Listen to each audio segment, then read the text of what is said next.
Previously on Fittest, Fastest, Strongest, we decoded the science of fast bowling and found out how pace bowlers consistently bowl at over 90 miles an hour. Today, we bring to you the science behind another important cricketing skill. Can Maxwell get there? Yes! A skill that can sway the momentum of a game. Oh, I think he's out here. This is sensational fielding from Bavuma. One that requires fitness, speed, strength and accuracy. He's out.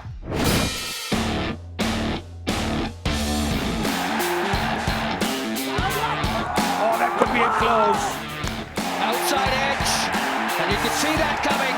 Let's hear Rahul with the stop. Oh, it's a wonderful catch this from Alistair Cook. This is unbelievable. Fielding was outstanding there from the captain. That's right. This time on Fittest, Fastest, Strongest, we find out just what it takes to save that extra run. Make that perfect throw. A direct hit. It's got the debutant. And take that incredible leap of faith. Outside edge, and an absolute blinder from the captain. And when it comes to this art, there was no greater exponent. A man who took the cricketing world by storm. A man without whose mention modern-day fielding is incomplete. Jonty Rhodes.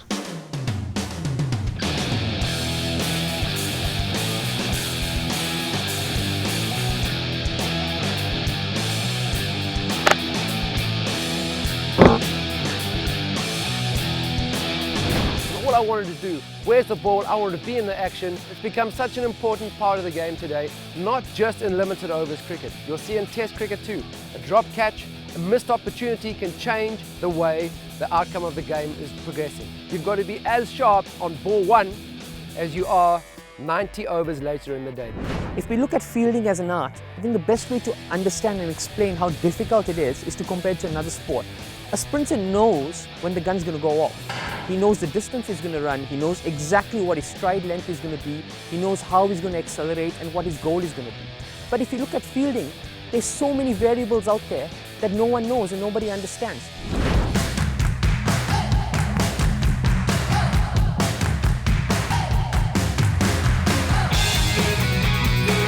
While a fielder needs to be alert and on his toes, he also needs to be mindful of the position at which he's fielding and adapt accordingly. Different skill sets are required for different fielding positions, especially the ones in the ring, a zone that needs to be guarded by the best of hands.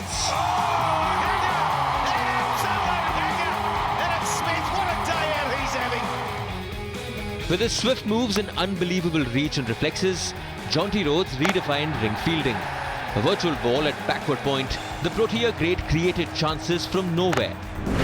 Well, I think the key to my success as a fielder in the ring, whether it was at backward point from the seamers or at, say, mid-wicket or short cover for the spin bowlers, was the fact that I was ready before the ball was hit. That anticipation is key. I also saw myself as a goalkeeper.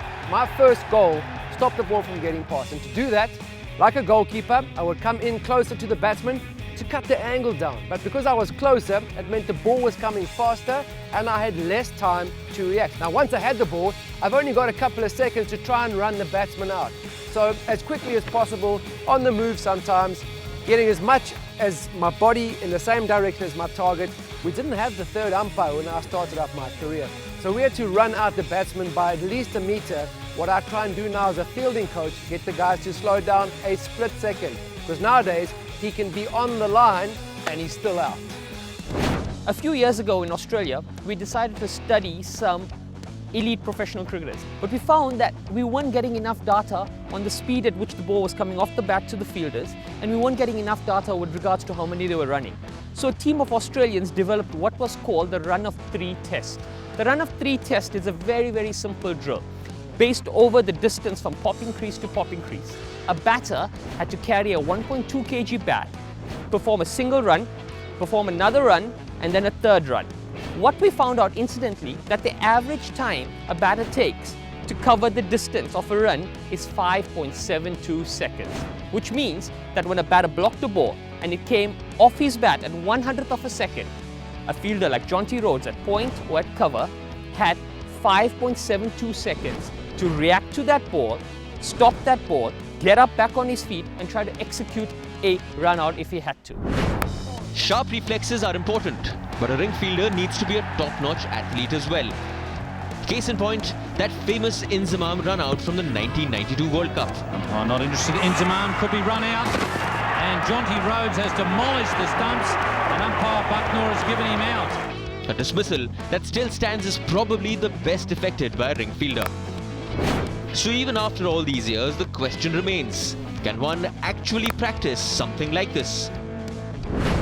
Well, I think my run out against India at the 1992 Cricket World Cup was something I had never practiced before. I'd spent my entire life diving around a cricket field already. I was only 22 at the time. I also played football, I played hockey and tennis.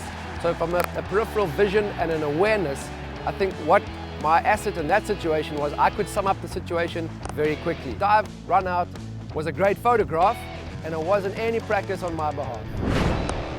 And while scrapes and bruises are a part and parcel of fielding, another key is lightning fast reflexes. This is especially true for close-in and slip fielders. Outside edge, and an absolute blinder from the captain. He sets the example. Instincts take over and focus becomes crucial. This is where technique comes into play. And for great slip fielders like Mark Waugh, form is critical.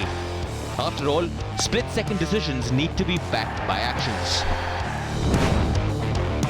One of the better slip fielders that I played cricket against was a chap, Mark Waugh, from Australia. He had such good hands. You talk about soft hands, but everyone talks about hands and hand-eye coordination. I'm more concerned with his feet. He really moves superbly. So as a slip fielder, if you're just standing still and putting your hands out there, you're going to have hard hands at the ball. What Mark Waugh did so well, he had his knees together and allowed him to move towards the ball. Even if he didn't have time to move his feet, he rotated and opened his hip. When you're fielding around the bat, you've got to stay nice and low because that's where you're expecting the ball to be. But if your legs are too wide, sometimes the knees get in the way and you can't move to your left or to your right. So staying nice and low, being able to go to your right, nice and low, but with the ball. Especially when the spinners are bowling and turning it here in India, that's the key to being a good slip fielder and a good close-in fielder around the bat. Reflex fielding, slip fielding, short leg fielding. These aspects of the game of cricket define the laws of physiology. And why am I saying that? Very simple. If you look at the physiology, from the time the eye sees something, the impulse that goes to the brain and comes back to a muscle to react takes 150 milliseconds. And if you're looking at a bowler bowling at 100 kilometers an hour, if it takes the edge, right, it's going to reach the keeper and reach the first slip way before 150 seconds. If you had short leg or bat pad, you've got even less chance, which is why I'm saying it's a skill that defines exercise physiology. Anticipation is probably the only skill that ensures success if you're one of these reflex fielders that's around the bat. Because 150 milliseconds is not enough time for you to use your brain and process what to do. While close-in fielders rely on reflexes, outfielders possess a separate skill set altogether. Ryan Harris trying to get some energy in this field. Well done. We have just flicked that ball back in time. So as a fielder in the outfield, what am I trying to do? I need to get to the ball as fast as possible. When you're fielding in the ring, there isn't time to get up to full speed because you're in a low crouch position. You're looking to gather the ball as soon as possible. Now I'm chasing the ball to the boundary or I'm running around the outside edge. I know that the slowest part for the batsman is the turn. So he might be really fast between the wickets, but he could be slow in the turn. So I need to shave off some time picking the ball up and in throwing. And the reason I was fairly successful in the outfield was that I could go from full sprint to dead stop without slowing down to pick the ball up, just by utilizing the slide. That's the difference between the bat being on the line and over the line, and in or you're out. What is the difference between infielders and outfielders? If you're looking at the science of the sport, the infielder is relying on explosive power. He's got 3 seconds to get to that ball and react. But the outfielder has got a little bit more time and he needs to cut off time. So for him, the key word is acceleration. Acceleration, by definition, is how quickly someone can cover distances A to B and increase speed whilst they're doing that. So if you look at 15 meters is their magic number, how quickly can an outfielder cover 15 meters, right, accelerating to get to a ball and save as much time. No matter the position, fielding is not easy. it is every bit as challenging and painful as one can imagine. There isn't anything worse than that. Especially when the stakes are high. Not to mention the risks that come with it. From minor bumps and bruises to serious injuries, and of course, the ever so real threat of getting hit by a cricket ball. I probably picked up most of my fielding injuries at practice because we spend a lot of time, you might only get one catch or 3 times that the ball comes to you in a game. But in practice, if I practice for 20 minutes of high intensity catching and stopping the ball, I'm catching a lot of balls with my bare hands. I had 2 broken fingers as a fielder, not as a batsman as I said, but as a fielder.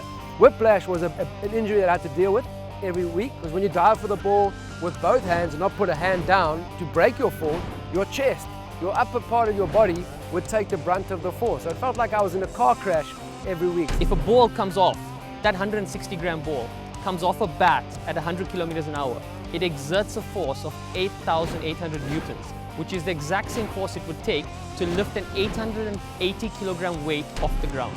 With your hands, you're a little bit lucky because we have ligaments, and these ligaments have a little bit of give, so you can afford to sometimes mistime that catch a little bit. Not these fingers, these ligaments are now gone. It's right, the fingers start to go around the corner. But I understand what you mean. But most hands can, and most hands are designed, because of that, they have some sort of give, which is why that short leg fielder or a batter gets hit on the head.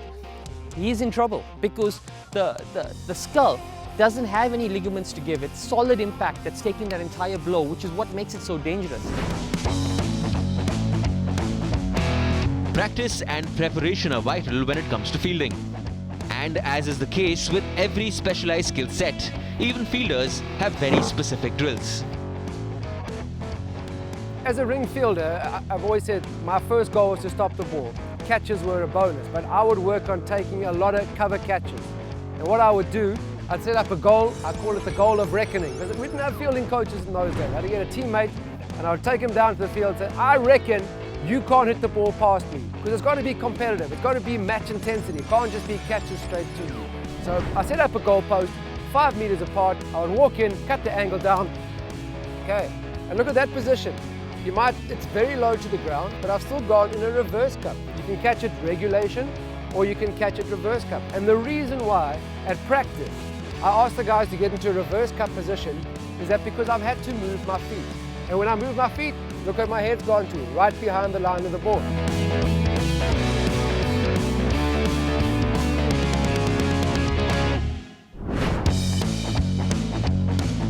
Perfect. Okay, I like to call that the blind turn. Great catching for guys who are feeling the slips, and especially for the chaps who are under the helmet at silly point and short square leg. And the reason why is you have less time to react. So by forcing the fielder to turn, not knowing where the ball is, he's now got to find the ball quickly, but he's got to go with it. He's got to fight that natural reaction of going hard at the ball.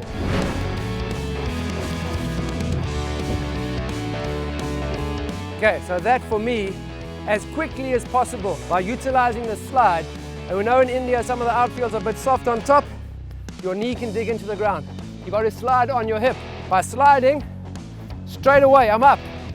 Powerful throw, I've saved and shaved milliseconds, he's out.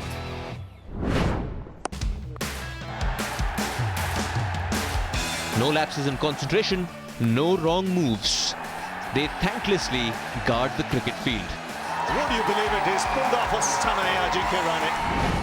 Fielders are the real defenders, the true heroes who wait patiently and work tirelessly.